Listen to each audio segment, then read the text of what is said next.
Hey guys, it's time again for another FineScale Modeler Weekly. Yes, welcome to you all and thanks for watching. We get started with a big Formula One race car. It's Italeri's 1/12 scale McLaren MP4 2C. This is the ultimate version of the MP4 2 and earned second place in the World Constructors' Cup in 1986. Alain Prost drove it to victory in the World Drivers' Championship that same year. This kit appears to have begun life as a prototype kit in the mid-1980s. Much of the body, including a large upper fairing with the front wing and open venting, are molded in white. That includes the sides and rear wing. The underside and the upper and lower parts of the cockpit housing are black. Detail here looks decent and the moldings are pretty clean despite the kit's age. The engine block and transmission are molded in halves with separate heads, front, oil pan, belts, and exhausts. The side-mounted radiators and intakes are here too. The suspension is designed to be functional thanks to clips, keeper rings, and springs. The steering is also movable, and screws secure many of the working parts. The detailed disc brakes, which include internal bracing, get separate calipers before slipping onto the axles. The wheels get wrapped with branded rubber racing slicks. Cockpit detail includes the seat, dashboard, steering wheel and shifters, and pedals. Tinted clear plastic gives the windshield and glass for an instrument dial. The kit supplies a photo-etched metal fret with engine badging, intake details, screens, mirrors, and buckles and braces for the harness. For the last item, the kit provides black satin ribbon. 3 sizes of tubing are also supplied to plumb and wire the engine as well as to make brake lines. Beautifully printed cartograph decals supply the liveries for both Marlboro McLaren cars from the 1986 season, driven by Alain Prost and Keke Rosberg. It includes the sponsor names and alternate side markings used during some races. Despite some of the tooling being more than 35 years old, Italeri's McLaren seems to hold up.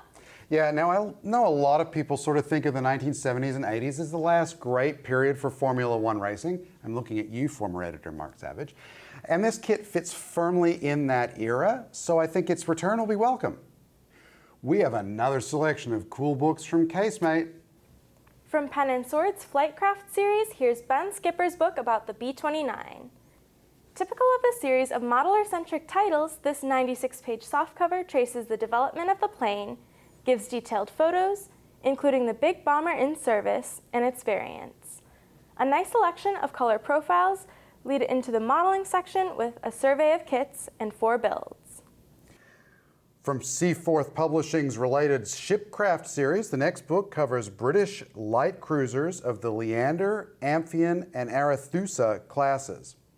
In the 64-page softcover, Les Brown takes a brief look at the design and wartime service of the ships before moving on to the modeling section with a detailed look at available kits and aftermarket parts and a modeler's showcase featuring a variety of builds. The book ends with color profiles and discussions of camouflage and modifications. Again, from Pen and Sword Books, we have Dennis Oliver's book about the Sdkfz 234 Puma.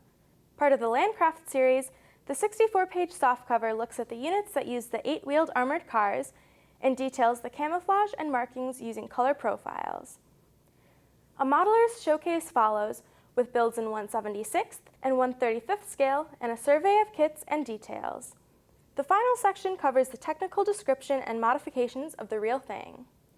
Our final book for this series is Volume 10 of Avonmore Books' Pacific Profile series covering P-47Ds in the Southwest Pacific from 1943 to 45. After a short chapter about markings and technical notes, the book goes unit by unit through P-47 squadrons with terrific color profiles, photos, and descriptions, providing plenty of modeling fodder. These books are all good resources for modelers. Following up on its already extensive range of Sturm Geschütz 3 kits, here's the latest from Takom.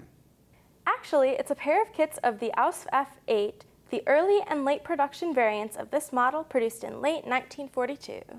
As you can probably guess, these share a lot of parts with Takom's previous StuGs. You can see our video of the first one at the link in the description. These carryover parts include the suspension and running gear, tracks, gun mount and machine gun, tools and fixtures, and the lower hull. The 2 kits treat the upper hull differently, breaking it into the engine deck, glasses and front plates, casemate, fenders, roof, and other parts. Both offer a turned metal barrel as an alternative to the plastic part. The early production kit has markings for 4 vehicles. One on the Eastern Front, November 1942, another in Italy in September 1943, a third in France in September 1944, and last, a winter camouflage StuG at Stalingrad in December 1942. The late version offers winter cut-in tracks and a different glacis with decals to mark 4 vehicles, one at Kharkov in February 1943, 2 different whitewash StuGs on the Eastern Front in January and March 1943, and the last with worn whitewash on the Eastern Front in February 1943. Takom StuGs build really easily, and I'm sure just like the previous ones in the series, these ones will be welcomed by many an armor builder. Look for a review of the McLaren at FineScale.com. Which is a great place to go for all kinds of modeling information, how-to stories, reviews, galleries, snapshots. So come on by and fall down our rabbit hole. And if you need modeling tools like a miter cutter, stop by CalmbackHobbyStore.com to get that. FineScale Modeler Weekly is brought to you by Hobby Zone USA, your source for hobby storage solutions, hard-to-find hobby tools, and aftermarket modeling needs. Ever since S.C. Johnson discontinued Pledge Floor Gloss, and, well, it was known as a different name before that, and a different name before that, and going all the way back to originally being called Future, hobbyists have been looking for a replacement product. Now, previously, we have reviewed a few replacement products, but we've never taken a look at the line of products from AK Interactive. I believe it's pronounced Gauzy, and this one in particular right here is Glass Coat Gauzy Agent, and it is for dipping clear parts, and it's supposed to give you that future-like realistic finish. Let's see if it works as advertised. What's nice about AK Interactive's Glass Coat Gauzy Agent is that it comes in this wide mouth container, which should allow you to dip clear plastic parts directly into it. Well, so long as they aren't larger than the mouth of the container or deeper. Obviously, if you need a larger container, decant and then dip from there. I'm gonna go ahead and open this up. So you can see that there are some bubbles in there. That's not great, but I think we're gonna be all right. So just like what we would do with Future, we'll go ahead and dip this clear spoon, which will be our test subject, right into the Gauzy Agent. Dip again. There's, obviously the bubbles are not ideal, and what I'm hoping is that those will level out on their own. We'll go ahead and wick off any excess, just like we would with Future.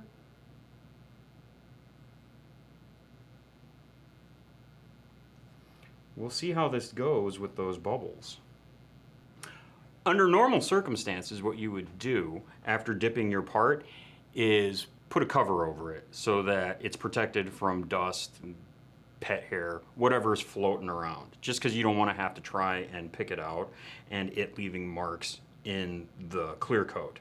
The other thing is, remember, when I opened this container up, it was pretty frothy. You probably want to let that sit and let those bubbles eliminate themselves. I will tell you that after I dipped the part and those bubbles were there, they did go away on their own. So there is a self-leveling component here that probably helped those bubbles go away. Now, in the meantime, after dipping the part in the Gauzy, we went ahead and poured out some quick shine and dipped another spoon, and you can see those products are pretty similar looking. They have fairly same consistency and they have the same color. So you can see here where I've marked the demarcation line for how deep I had dipped the spoon into the Gauzy clear. And while there is this little bit of a schmutz right there, that's something that I caused by touching it before it was dry. But you can see otherwise, it has done a really good job of creating a nice, even clean coat. Now, by comparison, we have the Quick Shine spoon, which you can see here, the demarcation line that I've drawn for how deep I had put the spoon into the product. And it too has done a really nice job of making a nice, even, shiny, clear finish. So what we're really looking at here is how comfortable are you using a product that isn't specifically advertised for hobby uses. If you aren't comfortable with doing that, the AK Interactive product is a good bet. If you're okay with going out and trying something and experimenting a little bit, then the Quick Shine can work for you. You wanna kick it off? Sure. Okay, all right. So we were sitting around the other day talking about model kits that we had in our stashes. And you mentioned that you had one of these in your stash, the old AMT Budweiser Clydesdale 8-horse hitch. 8-horse hitch. To be clear, it's the AMT Ertl, so it's not the first. No. The first version of it. It's it's Reeboks the after they second after the Ertl AMT merger. right? Yes. Yes. So, and I said, oh, that's cool. I remember seeing this kit on store shelves in the 80s. I'd never actually looked inside one. So Yeah. you said, well, I'll bring it in and we'll take a look. Yes. So this originally was in my dad's collection of kits, and I remember from being a kid and it being there, right, and seeing it in his stash along with a ton of other stuff. We opened this when I brought it into the office, and what I didn't realize was that I had no recollection that my sister and I had given Dad this for his birthday. So after we had discovered this, I went to my mom and asked her, I said, do you remember this? And she said, yeah, I don't remember the exact year, so somewhere between 83, 84, and 85, one of those years, we ended up giving Dad this kit. So obviously, he went to Mom at some point and mentioned, hey, I really like this kit, or I think that's neat, or something along those lines. She, put that into her list, and then she purchased it, and then that was what my sister and I gave Dad for that year. It obviously meant enough to him that, we opened this up, and you can attest, I had no idea that Dad kept our cars. This was mine. I'll show you the interior of mine. I will not show you the interior of my sister's because I want to protect her privacy. But I had no idea that Dad had kept these cards with the kit, and obviously he never got a chance to build it before he died. But here it is in all of its glory, and I was flabbergasted. I still am. I'm just like and when I told my mom, and I brought it up and I showed her the kit, and I said, "Did you know Dad kept these cards?" She had no idea either. It was pretty emotional. It was just, a callback and reminded me of, all the things that Dad and I did together at the workbench, because modeling he was an enthusiastic hobbyist, and modeling was something that he handed down to me. So, yeah, it's in pristine condition. Yeah. The only thing that is questionable, or I guess I would say non-usable at this point, is the decals. And they are not actually decals. They provided stickers with this kit. So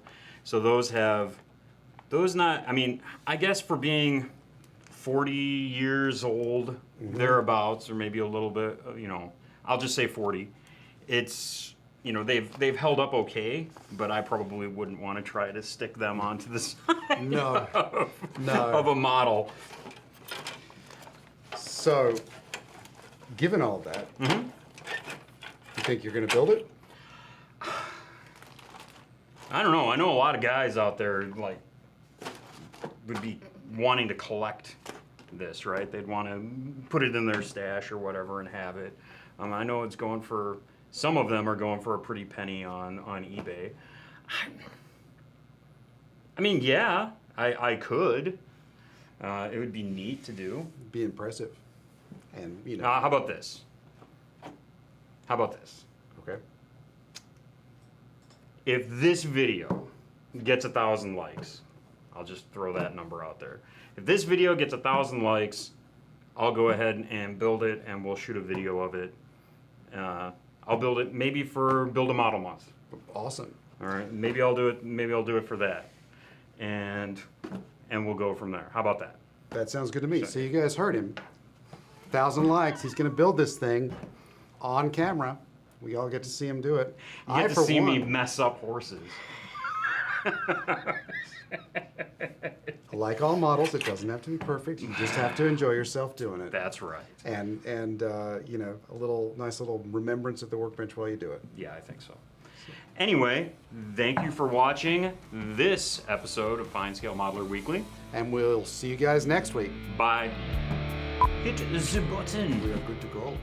Originally, it was known as Future. Let's do it again. Smooth it out. Hobbyists.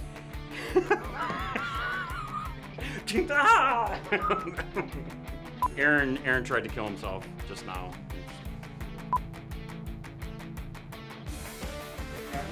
Camera goes on and I just go.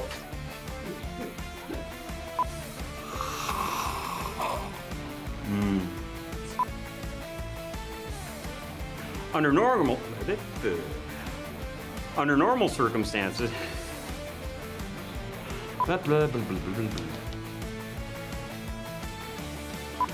There you go, frothiness. Me, rabbit.